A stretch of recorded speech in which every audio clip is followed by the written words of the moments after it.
ఈరోజు నా దగ్గర ఒక లిస్ట్ ఉంది. ఈ లిస్ట్ మీకు చదివి వినిపిస్తాను.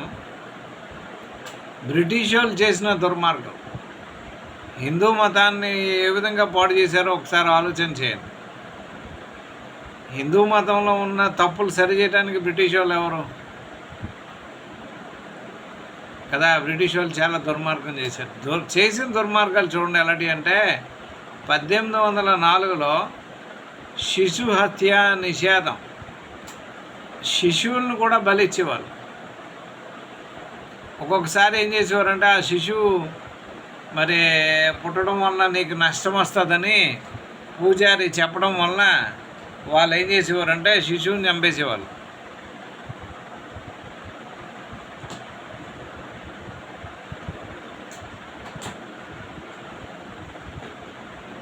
సో శిశు హత్య నిషేధం 1804, సతీ సహగమన నిషేధం 1829, ఆంగ్ల విద్య అందరూ చదువు అందరికీ సమానం, అందరూ చదువుకోవాలి అని 1835,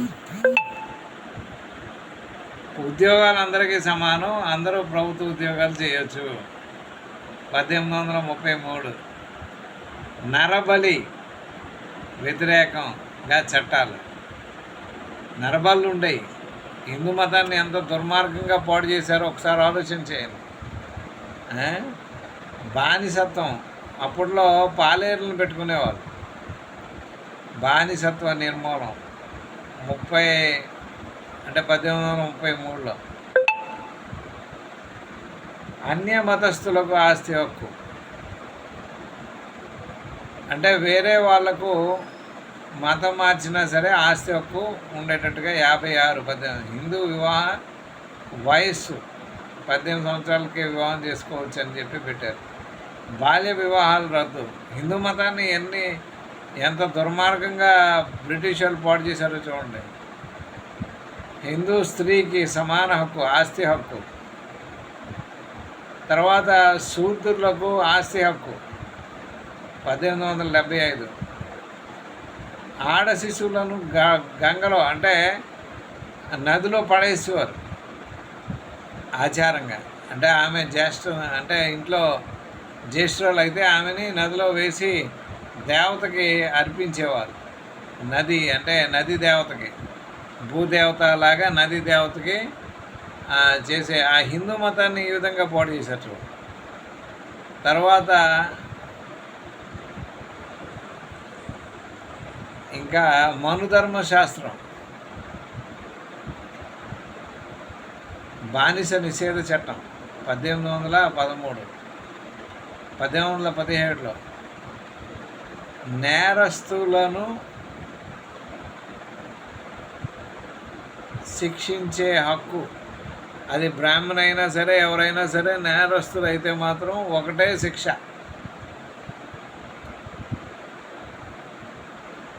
1819లో శూద్రులు ఎస్సీ ఎస్టీలు కాదు, అలా అంటరాని వాళ్ళు కాబట్టి ఎస్సీ ఎస్టీల దగ్గరికి బ్రాహ్మణులు వెళ్ళేవాళ్ళు కాదు, శూద్రుల దగ్గరికి వెళ్ళేవాళ్ళు. అది అంటే శూద్రుల ఆడవాళ్ళతోటి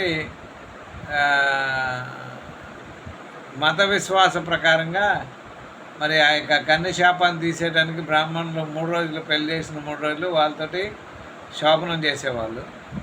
అప్పుడు వాళ్ళకి గోత్రాలు ఇచ్చేవాళ్ళు. 1819లో దాన్ని హిందూ మతాన్ని ఎంత దుర్మార్గంగా బ్రిటిష్ వాళ్ళు పాడు చేశారో చూడండి. తర్వాత బ్రాహ్మణులందరూ కోర్టుకు వెళ్ళారు కానీ కోర్టులు ఒప్పుకోలేదు, అది తప్పు, ఆ విధంగా చేయకూడదని చెప్పి మరి బ్రిటిష్ వాళ్ళు హిందూ మతాన్ని పాడు చేశారు. తర్వాత దేవదాసీ వ్యవస్థ.